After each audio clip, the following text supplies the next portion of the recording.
On Monday, 2nd of June, many Poles have woken up to the reverberating echoes of a grim reality which looked more or less like this.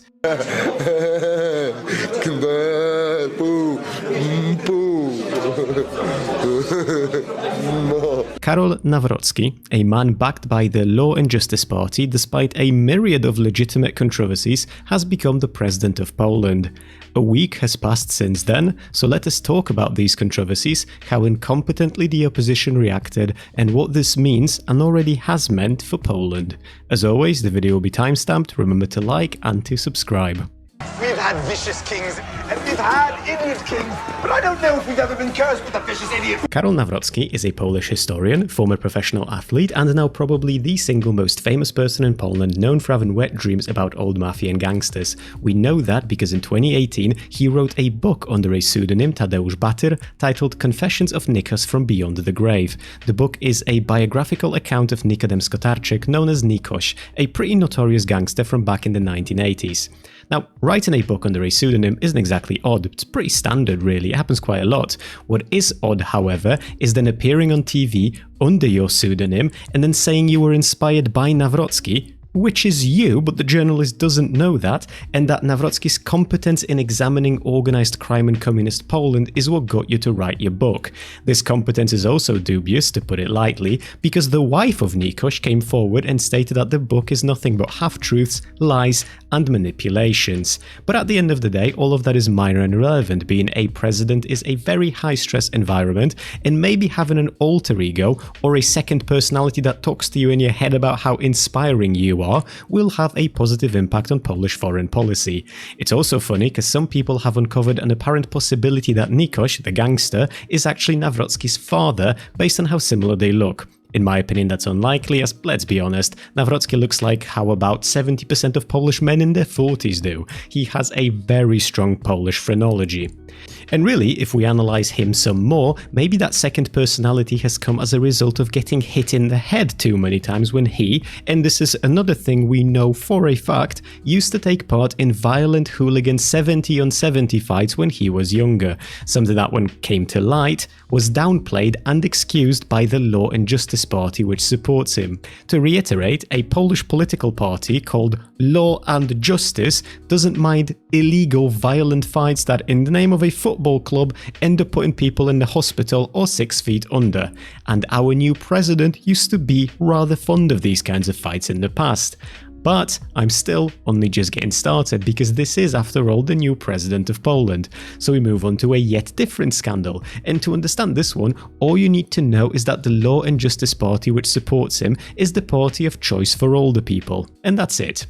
As for the controversy, he got a senior citizen to sign over his apartment to him in exchange for providing this senior with a lump sum of money needed to buy the apartment, and in exchange for a promise that he will take care of him, which is pretty good, right? This old fella with no family now has a secured place to stay and someone to take care of him since he has no family to speak of. Despite being an aficionado of illegal hooligan fights, and despite the whole "I have a second personality that praises me when I close my eyes" thing, at least he cares for old people. Na klatce zawsze dzień dobry mówił kind of vibes.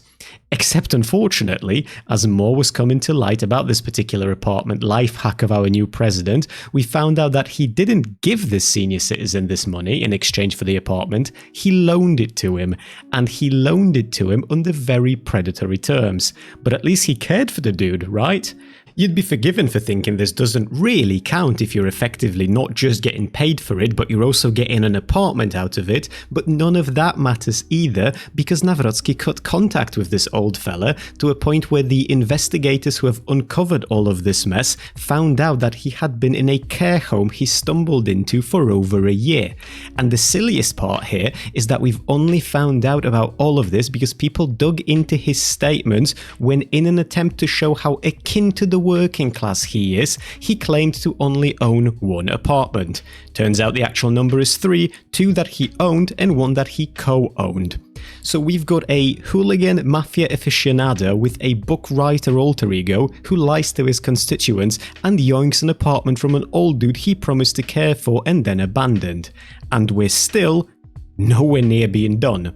Because several times during the official presidential debates and plenty of other public appearances, his addiction to hopefully only nicotine and tobacco made him ingest snus in front of the cameras. Snus, to those who are unaware, are nicotine pouches with tobacco inside of them. We could talk about how we don't actually know if it's just nicotine and tobacco, since he initially lied and said it was nothing but chewing gum, or we could talk about how snuses are illegal here in Poland and he's backed by the, again, Law and Justice Party, but that will also fall on deaf ears because who gives a shit about nicotine pouches? What is the actual problem here is that he's now the elected head of the country who is expected to represent our nation, and he can't last 2 hours without getting his fix. There is a silver lining here, however, because maybe the Polish-American relations will improve when he snorts lines of ketamine off of Donny's chair in White House together with Elon Musk. And now creme de la creme, an allegation that is currently unconfirmed but was brought forward in an article co-written by the same person who discovered the apartment stealing affair I just mentioned, which in my opinion lends this story some credibility. The article claims to have multiple witnesses who are ready and willing to come forward in court, claiming that Nawrocki, back when he worked as a security guard in the Hotel Grand, used to facilitate prostitution for the guests staying over, which would make him a fucking pimp if true. And while these are only allegations, Nawrocki had the power to call forward a lawsuit in the electoral mode, which would massively speed up the process forward due to the time-sensitive nature of presidential campaigns, and he chose not to do that. He chose to instead deny any wrongdoings and promised to put forward a civil lawsuit at a later date. Why? Why did he choose not to do this during the presidential run? Why did he choose not to do this in the electoral mode, which would guarantee results in about 48 hours? Well, that's for all of us to figure out on our own. So to recap, the new big man of Poland, we've got a hooligan mafia aficionado addict with a book writer alter ego who lies to his constituents, yoinks an apartment from an old dude he promised to care for and then abandoned, who is alleged to have been a pimp in the past, and he won the presidential race. Close as it was, he fucking won. So think of how incompetent his opposition must have been, and how thoroughly uninterested in choosing a candidate based on moral character an average Pole appears to be when the opposition neoliberal is fine with gay marriage and only throws LGBT people under the bus when it's politically convenient instead of, you know, all the time. And do you want to hear something funny? The alleged pimp became president on 2nd of June, the International Sex Workers' Day.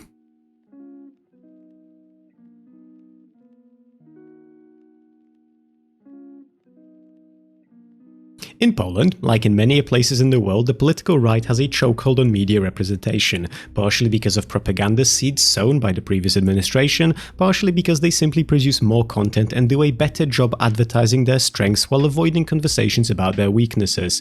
This is sort of parallel to what is happening in America with how limp-dicked and incompetent Democrats often are compared to how lucrative the Republican grift is. This dynamic not being addressed means that the Citizens Coalition, or KO, only really ever wins if law and justice fucks up really badly. This happened almost 2 years ago during our parliamentary elections, where Law and Justice, despite remaining the single largest political party in Poland, did lose their majority seat status after numerous controversies, such as making abortion laws so strict that there were cases of women dying due to doctors being afraid to operate, as they did not want the government party to declare them murdering criminals if they do something to the baby, the fact that they use taxpayers' money to illegally spy on their opposition, which you'd already think should disqualify them forever, but apparently not in this country, and they made a legit attempt at censoring all media that weren't aligned with them. Unfortunately, as sad as that is to admit, Polish people have a short-term memory issue, and a shocking portion of this country votes based on vibes, something that I will showcase with a few stats in just a moment. Because historically, KO only does well when Law and Justice fucks up, and this is a reasonably consistent dynamic from even before KO was really a thing, you'd think that they will address this problem and make sure that their achievements are known so that the Polish citizens have something to be grateful for. Unfortunately, that's not what happened. The many promises they've made were by and large unfulfilled. The ones they did fulfill, they barely spoke to the media about, so a decent chunk of the population aren't aware of the promises they did keep, which is a hilarious double whammy because they promised to be frequently talking to the press and telling people what their government is up to, a promise that they did not keep, which made it impossible for them to notify people all about the promises they did keep. And then, in a fucking desperate Hail Mary, as the election cycle took place, their representative and our Prime Minister Donald Tusk proceeded to make even more empty promises, and not for nothing, but the way how he makes these promises is also incredibly childish, and it would be endearing if it wasn't so depressing that this consistently keeps happening. KO promised 100 specific laws and changes in the country. Ever since they took charge, they fulfilled 6 of them in full, and 27 of them partially, I believe. So 33, it's not horrible. So after nearly 2 years, with less than half of the promises carried out, what did Tusk do to incentivize new voters to trust them? He promised 100 deregulations. And then didn't do that either. And I'm sure that whatever the next thing he promises will also be 100 of something, because why not aim for the stars when the public already doesn't trust you? Cóż szkodzi obiecać? Oh, and also now that they've lost, they want to restructure the government, and there's word on election fraud. You'd think that KO, the coalition whose president just lost, is now in the perfect position to reevaluate their mistakes and figure out what to do better next time, and if you would think that, then you'd be fucking wrong.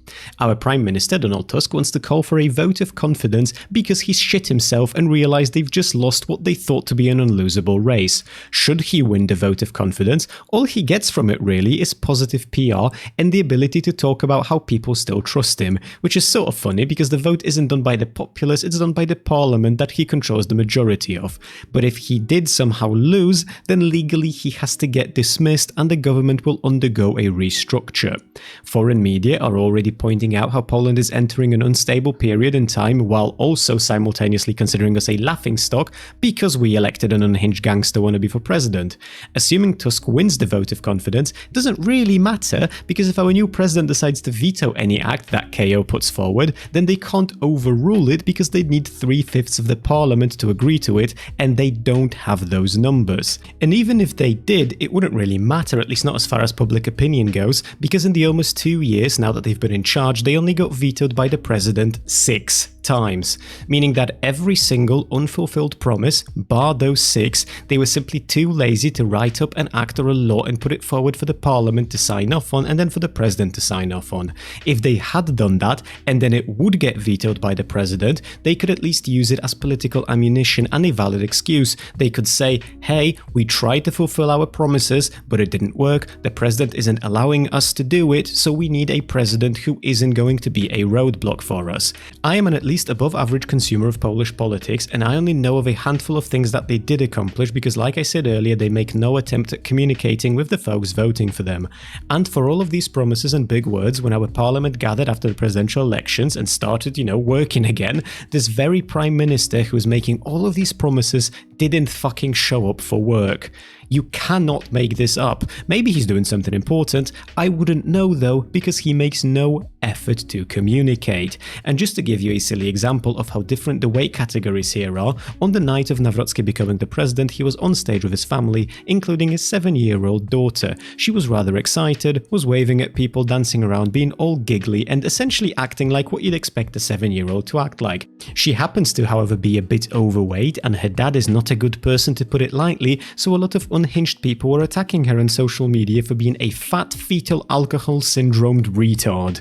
These attacks were not popular by any stretch of imagination, but the Law and Justice Party immediately started a pity campaign where they made their opposition seem like vile, heartless monsters that are bullying an innocent 7-year-old. And this is effective as hell because nobody likes people who bully random children. And it doesn't matter if this bullying actually happened at any tangible scale or who it came from, because all that matters is what people think happened. When it comes to the voter fraud allegations, I'm going to be completely honest with you, at least as of right now, it seems to be incoherent as shit. As far as I can tell, there are several districts that in the second turn of voting saw fewer people voting for Trzaskowski than in the first turn, and a higher number voting for Nawrocki than in the first turn, which reports are saying is mathematically curious to say the least, and unlikely if we're to be honest. Apparently there might have been as many as 14 commissions where this happened, so a pretty big deal you'd think, except as far as the early calcs go, these inconsistencies minorities would amount to a few thousand votes at most, and Nawrocki won by over 360,000 votes, so we're still quite a far away from a stolen election. Now, the final results of the election were incredibly close at 50.28% to 49.72%, so it's not unfair in my opinion to ask for a recount.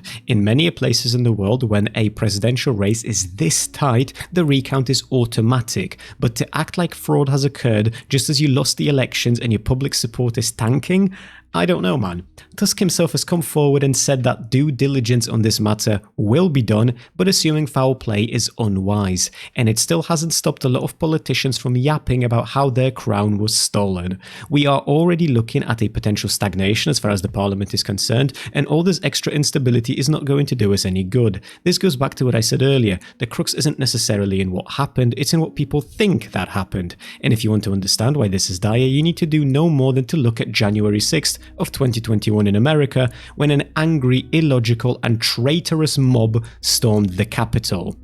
If they end up finding something tangible, I'll make a follow-up video, but the noise for now just seems silly and I wouldn't hold my fingers crossed.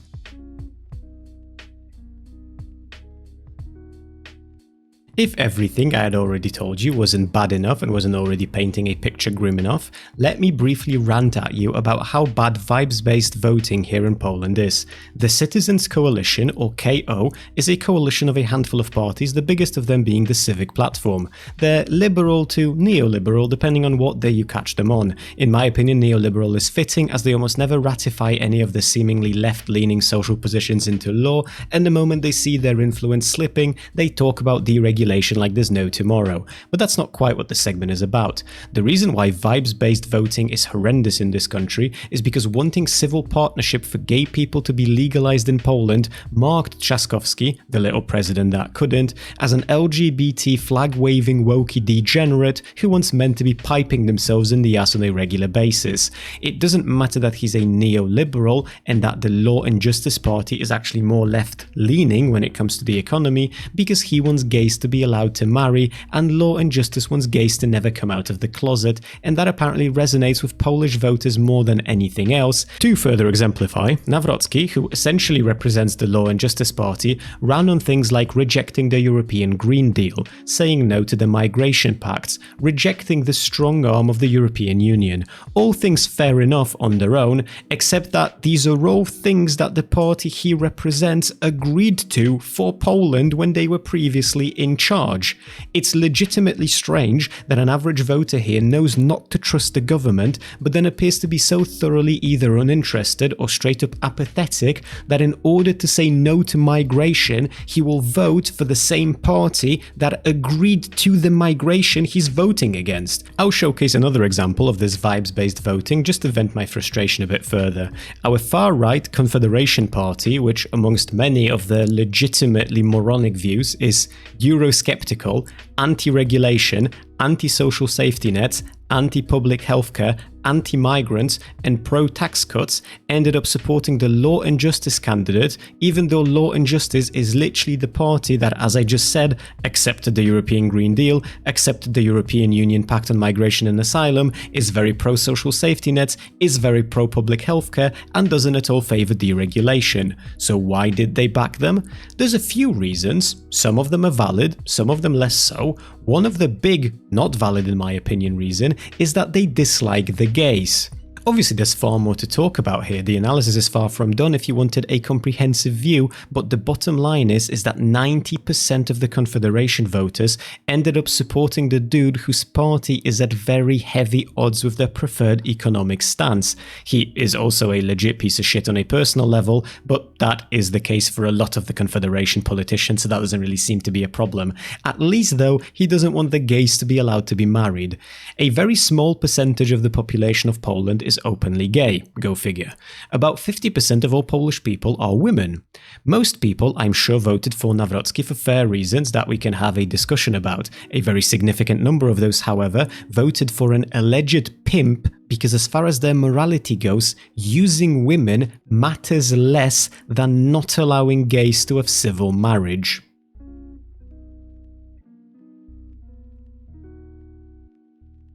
There are a lot of conclusions to be drawn from this presidential race, and I'm sure that the people in charge won't draw any of them. Our new president being a hooligan mafia aficionado addict with a book writer alter ego who is also alleged to have been a pimp in the past certainly doesn't bode well for us on the world stage. We're looking at a potential stagnation until the next parliamentary elections in 2 years, which will most likely end up with a law and justice majority, except this time they'll possibly be backed by an ever-strengthening confederation, which doesn't bode well for anyone really but the richest. It means potentially better relations with the US and possibly worse relations with the EU. It means far more complicated relations with Ukraine, as our president has already made it clear that he is willing to withhold support until Ukraine takes responsibility for a genocide that the Ukrainian Banderites have enacted on Poles in the 1940s. 11th of June was already accepted by our government as a day of remembrance of the victims of that genocide, and this will strain our relations with Ukraine at a time of Russia being the aggressors once again. Whether you believe the Volhynia massacre to be a worthy cause to pursue or not, it is unarguable that this will create friction, especially when it comes right after the Ukrainian government has allowed for and is supporting exhumation works to put this tragedy behind us once and for all. Part of me also worries about this because Nawrocki himself has had his own controversies back when he used to run a museum dedicated to World War II, where he was found to be downplaying certain Polish crimes to a point where 500 historians have sent him an open letter outlining their concern that he is using his museum as a tool of propaganda. I don't know how realistic it is that a person like this simply wants to uncover the truth and not uncover a specific kind of truth. It means that an average Polish person was found to either be unaware of or dissatisfied with the loosening of abortion restrictions, increased in vitro funding in a time of population decline, the deep tech fund, the cases of social safety nets that the KO have bolstered, Warsaw Stock Exchange hitting 100,000 points for the first time in history, or our economy being the strongest in Eastern Europe. But then again, how could they be satisfied if I again am an above average consumer of Polish news and I didn't know about some of the things I just listed until I started writing a script for this video? And the thing that makes me chuckle about our political landscape is that someone like Trzaskowski could very well be my second choice for president if his party actually stuck to their liberal grounding instead of turning into this weird fucking let's deregulate everything, get rid of minimum wage and treat the gays like they're a disability neoliberal monster the moment that they feel the support slipping. It also means that even if Trzaskowski would have gotten the very few extra votes he needed, it would not have spelt defeat for this Polish brand of nationalism that we have brewing over here. Everything I mention in this video thus far would have remained just as true if the election results were slightly different. Populism is on the rise, authoritarianism is being looked at fondly, and when people vote for a candidate like Nawrocki, despite his pedigree, it's because of a series of problems really, rooted much more deeply than we can go into in a relatively short YouTube video. Last thing worth mentioning, in June no less, the Pride Month is a continuation of the Polish hostility to LGBT folks. Unfortunately, they'll continue to be seen as a tool of propaganda and not just regular people, and we will remain as one of, if not the worst nation in Europe regarding gay rights. We find ourselves as a nation in a world full of globalization and turmoil when news of drag queen storytime and disinformation about children being turned trans in primary schools in America are being used by bad actors to make people believe that all of that is just a natural slippery slope from granting gay people equal rights, and I don't really know how to fix that. If you enjoyed this video, please like and subscribe, and I also warmly invite you to join my subathon streams that I'll be doing over the weekend starting on the 20th of June, where 25% of all the proceedings we raise will go towards an LGBT charity here in Poland. In the immortal words of Józef Piłsudzki, naród wspaniały, tylko ludzie kurwy.